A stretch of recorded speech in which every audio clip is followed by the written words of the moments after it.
hello नमस्ते के छ सबैजना सन्चै हुनुहुन्छ सन्चै हुनुहुन्छ चिसो मौसम छ एकदमै न्यानो कपडाहरू लगाएर न्यानो बसेर आगो तापेर आफ्नो जिउहरूको सुरक्षा गर्नु होला जो अलिकता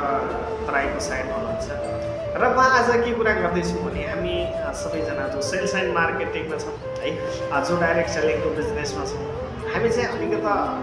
हाम्रो के छ भन्नु छ भने मैले चाहिँ धेरै छिटो चाहिँ एचिभ गर्नुपर्छ अथवा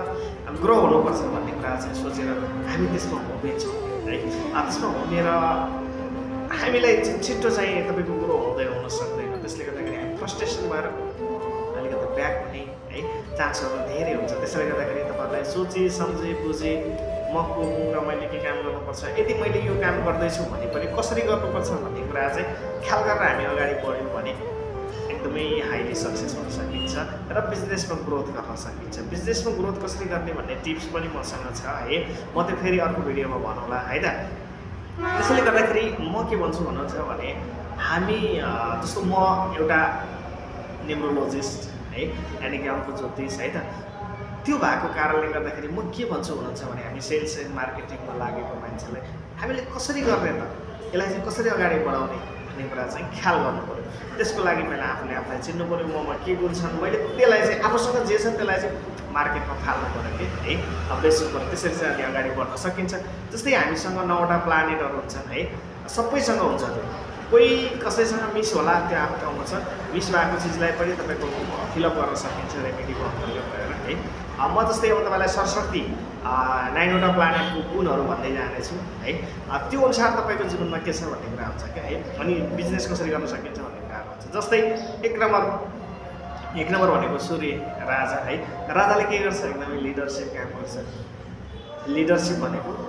थाहा पाइहाल्नुहुन्छ के हुनुहुन्छ तपाईँहरू बिजनेस गरेको मान्छे है एकदमै लिडरसिप हुन्छ अथोरिटेटेड मान्छे हुन्छ एक नम्बरको है 2 नम्बर भयो एकदमै किङ मेकर हो भइहाल्यो इमोसनल हुन्छ मान्छेलाई कसरी बोल्ने मान्छेहरूसँग कसरी बोल्ने उसलाई चाहिँ कसरी कन्भर्ट गर्ने भन्ने कुरा थाहा हुन्छ 3 नम्बर नलेज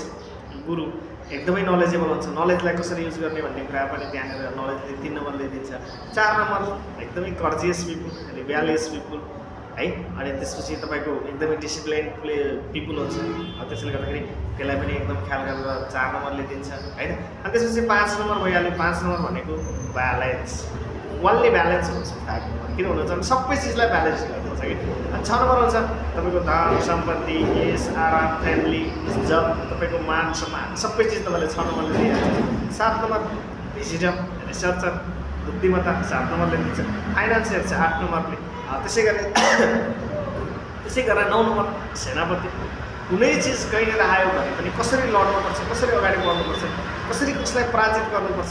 लिडरसिप त्यसले 9 नम्बरले काम गर्छ त्यसै गरेर यिनै कुराहरू आफूलाई केलाएर अगाडि बढ्नु भने